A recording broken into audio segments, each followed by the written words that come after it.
Assalamualaikum warahmatullahi wabarakatuh. Perkenalkan, saya Isma Nur Aisyah dengan NIM 3211911047 sebagai pemenuhan tugas UTS mata kuliah Organik Fisik dengan dosen pengampu Ibu Dr. Yani SSI MSI.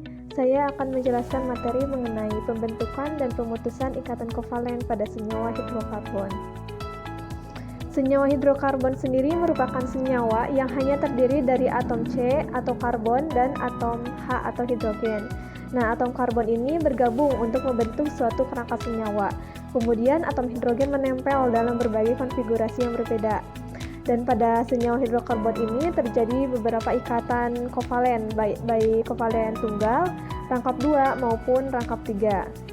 Berdasarkan ikatan yang dikandungnya, senyawa hidrokarbon ini dibedakan menjadi 3, yaitu alkana, alkena, dan alkuna. Untuk alkana sendiri merupakan senyawa hidrokarbon yang mengandung ikatan kovalen tunggal di antara atom-atom karbonnya. Untuk alkana mengandung ikatan kovalen rangkap 2 karbon, sedangkan alkuna mengandung ikatan rangkap 3 karbon. Nah, sebelumnya mari kita pahami terlebih dahulu mengenai ikatan kovalen. Sama halnya dengan ikatan ion, ikatan kovalen terjadi agar atom-atom dapat memperoleh susunan elektron yang stabil, yaitu yang berelektron valensi 2 duplet atau yang berelektron valensi 8 oktet seperti gas mulia. Jadi apa itu ikatan kovalen? Nah, ikatan kovalen ini merupakan ikatan yang terbentuk antara sesama atom non-logam atau antara unsur non-logam dengan unsur non-logam lainnya. Perlu diingat kembali bahwa atom-atom non-logam agar menjadi stabil, mereka akan cenderung untuk menerima atau menangkap elektron sehingga membentuk ion negatif. Lalu bagaimana cara atom-atom sesama non-logam itu dapat berikatan jika mereka sama-sama membutuhkan atau sama-sama menerima elektron? Nah, atom-atom tersebut akan saling menyumbang elektron lalu dipakai bersama-sama. Jadi, ikatan kovalen adalah ikatan yang terjadi karena adanya pemakaian bersama pasangan elektron. Contohnya adalah ikatan yang terjadi pada molekul H2 seperti pada gambar di atas. Nah, ada beberapa syarat terjadinya ikatan kovalen. Yang pertama yaitu terjadi antar unsur-unsur non-logam, dan yang kedua yaitu terjadi jika perbedaan keelektronegatifan antara unsur-unsur yang berikatan itu kecil. Nah, hal ini juga berlaku bagi senyawa hidrokarbon. Karena atom C dan atom H pada senyawa hidrokarbon ini termasuk ke dalam golongan unsur non-logam. Juga karena perbedaan keelektronegatifan yang kecil ini, maka ikatan karbon hidrogen adalah ikatan kovalen nonpolar. Ikatan kovalen berdasarkan jumlah pasangan elektron yang digunakan bersama-sama pada satu ikatan dibedakan menjadi 3, yaitu ikatan kovalen tunggal, ikatan kovalen rangkap 2, dan ikatan kovalen rangkap 3. Saya akan jelaskan proses pembentukannya satu persatu. Nah, yang pertama adalah ikatan kovalen tunggal, di mana ini merupakan ikatan yang hanya melibatkan sepasang elektron untuk dapat digunakan bersama. Berarti masing-masing atom hanya saling memberikan satu elektron untuk dapat digunakan bersama. Contohnya adalah pada molekul F2. Nah, pada gambar dapat dilihat bahwa di mana atom F ini memiliki 7 elektron valensi yang dia akan berikatan dengan atom F yang lain. Nah, mereka akan menggunakan pasangan elektron ini secara bersama. Lalu selanjutnya kita lihat pada atom F yang di sebelah kiri itu sudah memenuhi aturan oktet, dan yang di kanan juga sudah memenuhi aturan oktet. Nah, karena pada pasangan elektron yang digunakan secara bersama berjumlah satu pasang, maka ini disebut sebagai ikatan kovalen tunggal, di mana setiap satu pasang elektron itu akan disimbolkan dengan garis seperti pada gambar.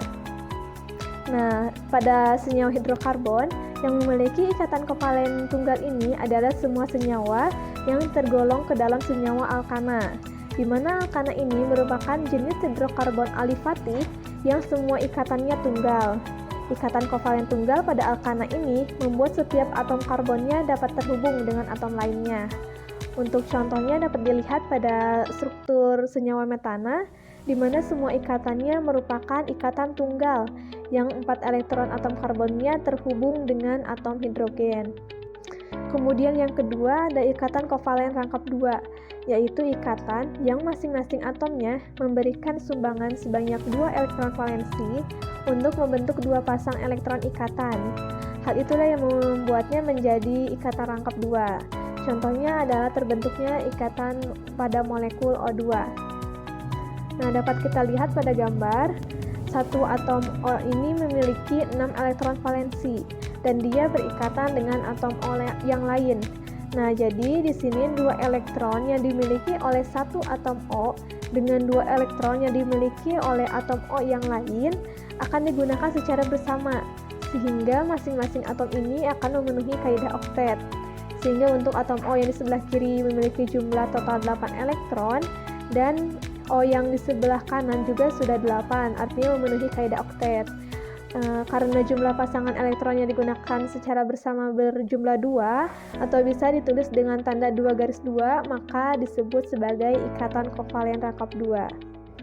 Sedangkan pada senyawa hidrokarbon yang memiliki ikatan kovalen rangkap 2 adalah semua senyawa yang tergolong ke dalam senyawa alkena. Senyawa alkena sendiri merupakan senyawa hidrokarbon tak jenuh yang memiliki ikatan rangkap 2 pada rantai karbonnya.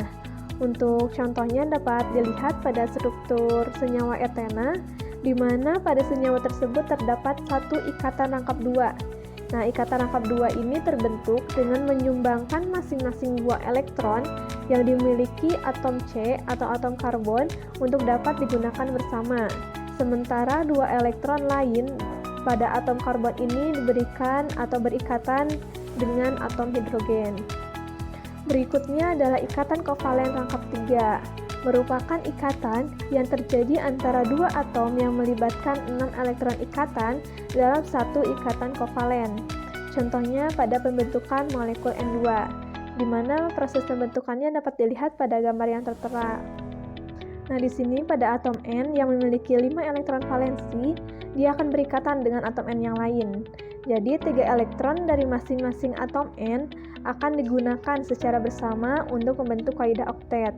Prosesnya di mana elektronnya masing-masing ada 3 pasang yang akan dipasangkan atau yang akan berpasangan dan digunakan secara bersama-sama sehingga membentuk molekul N2. Sehingga hasilnya untuk atom yang kiri sudah oktet dan yang kanan pun juga sudah oktet. Nah, karena pasangan elektronnya digunakan bersama ini sejumlah 3 pasang atau ditulis menjadi 3 garis, maka disebut sebagai ikatan kovalen rangkap 3. Nah, sedangkan pada senyawa hidrokarbon yang memiliki ikatan kovalen rangkap 2 adalah semua senyawa yang tergolong ke dalam alkuna. Senyawa alkuna ini merupakan senyawa hidrokarbon tak jenuh dengan ikatan rangkap 3. Contohnya pada senyawa etuna, di mana pada senyawa tersebut terdapat satu ikatan rangkap 3.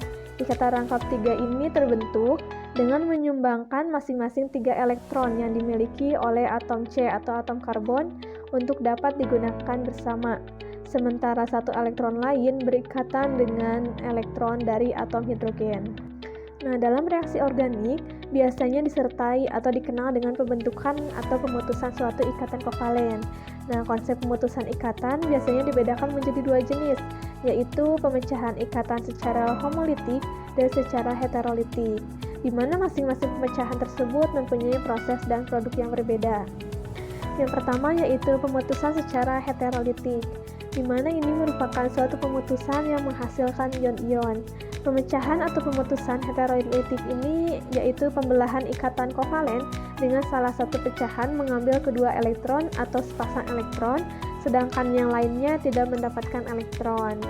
Nah, hasilnya adalah 2 buah partikel yang bermuatan. Hasil pemecahan heterolitik ini ada 2 buah, yaitu anion atau bermuatan negatif dan kation yang bermuatan positif. Lalu yang kedua yaitu pemutusan secara homolitik, yakni suatu pemutusan yang menghasilkan radikal bebas. Nah, pemecahan atau pemutusan homolitik ini yaitu pembelahan ikatan kovalen antara 2 atom yang terjadi dengan cara yang memungkinkan setiap atom untuk mempertahankan satu elektron masing-masing. Nah, pemecahan ini simetris dan mengarah pada pembentukan atom atau kelompok atom yang memiliki elektron tidak berpasangan yang disebut sebagai radikal bebas. Nah, radikal bebas yang dilambangkan dengan menempatkan titik di atas lambang atom atau kelompok atom. Selanjutnya, reaksi pemutusan ikatan kovalen rangkap, di mana reaksi yang terjadi merupakan reaksi adisi. Reaksi adisi ini adalah reaksi yang memutuskan ikatan rangkap yang kemudian digantikan dengan gugus lain. Nah, berdasarkan pengertian ini, maka reaksi adisi hanya terjadi pada senyawa yang tergolong ke dalam alkena dan alkuna saja. Nah, contoh reaksi adisi ini adalah reaksi dari satu propana dengan asam bromida. Nah, dalam reaksi ini terjadi pemutusan, salah satunya ikatan rangkap pada satu propena. Yang selanjutnya, gugus hidrogen dan Br dari asam bromida akan menggantikan ikatan yang putus. Dan dalam hal ini berdasarkan hukum Markov-Nikov, di mana atom hidrogen akan terikat pada atom karbon yang mengandung hidrogen lebih banyak. Sehingga untuk reaksi ini, gugus hidrogen dari asam bromida akan terikat pada atom karbon pertama yang mengandung 2 hidrogen, dan gugus Br akan terikat pada atom karbon kedua, karena atom karbon kedua tersebut hanya mengandung 1 hidrogen, sehingga reaksi ini akan menghasilkan senyawa 2-bromopropana. Cukup sekian penjelasan dari saya mengenai pembentukan dan pemutusan ikatan kovalen pada senyawa hidrokarbon. Mohon maaf jika terdapat kesalahan. Wassalamualaikum warahmatullahi wabarakatuh.